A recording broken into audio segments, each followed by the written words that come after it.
캡콤은 90년대 초반 자사의 신작 게임 기판을 구매할 경우 구작 기판을 사들이는 보상 판매란 전략을 펼쳤습니다.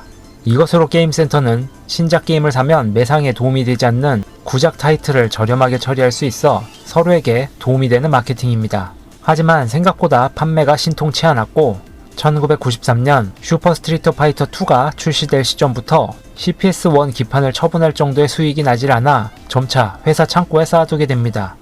그 결과 CPS1이 5만 장 이상의 재고가 남게 되었고 이것이 모두 캡콤의 자산으로 잡혀 회계 쪽에서 큰 문제가 발생할 상황이었습니다.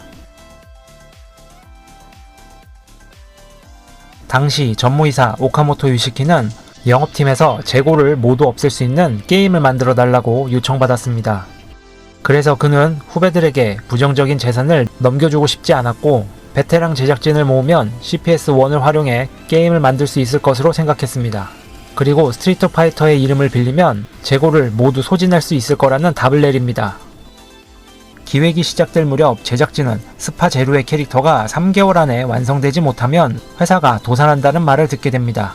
허나 스트리트 파이터 2의 캐릭터 한 명을 완성하는데 6개월이나 걸렸기에 이것은 불가능한 일이었습니다. 이에 다른 팀이나 초보들을 전부 투입해도 좋으니 무조건 완성하란 지시를 받았습니다.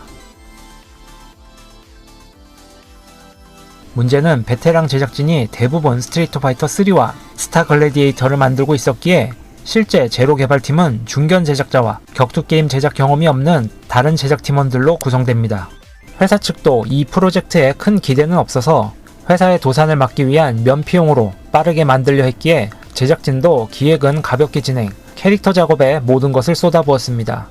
스파트의 캐릭터는 한두 사람이 하나의 캐릭터의 원화와 도트까지 담당했고 그라데이션 채색으로 작업해 도트를 명확하게 쓰지 않아도 품질이 높아 보였으나 작업 시간이 매우 길었습니다. 기획자 후나미즈 노리타카는 그래픽 작업을 줄이려 도트의 색상을 적게 해 효율적인 작업이 가능한 애니메이션 채색을 선택합니다. 그래서 도트 프레임을 늘리기 위해 애니메이션 채색을 활용한 뱀파이어 시리즈와 달리 제로는 색상 수도 도트 프레임도 적어질 수밖에 없었습니다. 그런데 도트 사용이 줄어드는 만큼 반대로 높은 대색력이 필요해졌습니다. 그래서 스파2와 달리 실력 좋은 사람 10명에게 모든 캐릭터의 원화를 맡기고 나머지 제작진은 도트를 작업하여 마감 시간에 맞추려 했습니다. 하지만 제작진 사이의 실력 차이가 확연해서 적당히 완성한 뒤에 어색한 부분은 잘하는 사람들이 고쳐 완성했다고 합니다.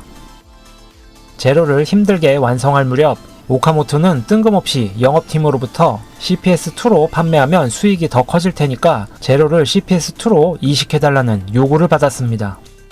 그래봐야 CPS1이 남게 된다고 반론했으나 CPS2가 상위 기판이니 호환하는데도 고생이 덜하지 않겠냐며 제로의 수익으로 반드시 CPS 기판을 모두 처분하겠다고 약속하며 요청했습니다. 오카모토는 낮은 기판 성능에 맞춰 힘들게 제작했던 후배들을 채찍질하며 작업했기에 이 사실을 전달하는 게 힘들었다고 합니다. 우여곡절 끝에 실시한 로켓 테스트에서 제로를 플레이한 게이머들이 컬러 수가 줄어든 것만으로 대충 만들었다, 미완성이다라는 평가를 내린 것에 제작진은 슬퍼했고 시간이 없어 류와 켄의 도트만 추가 작업하여 퀄리티를 높였다고 합니다. 오카모토 또한 제로는 다른 캡콤 게임에 비해 그래픽의 질이 낮았고 자신의 목표 레벨에도 도달하지 못했다고 생각하지만 이것은 어쩔 수 없는 일이었다고 합니다. 로켓 테스트의 평가와 달리 제로는 대성공을 했고 큰 매상을 올렸습니다.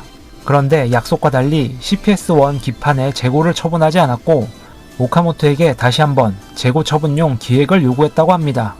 오카모토는 화를 내며 거절했고 이때가 자신의 인생에서 가장 크게 사기당했던 일이라 회상했습니다.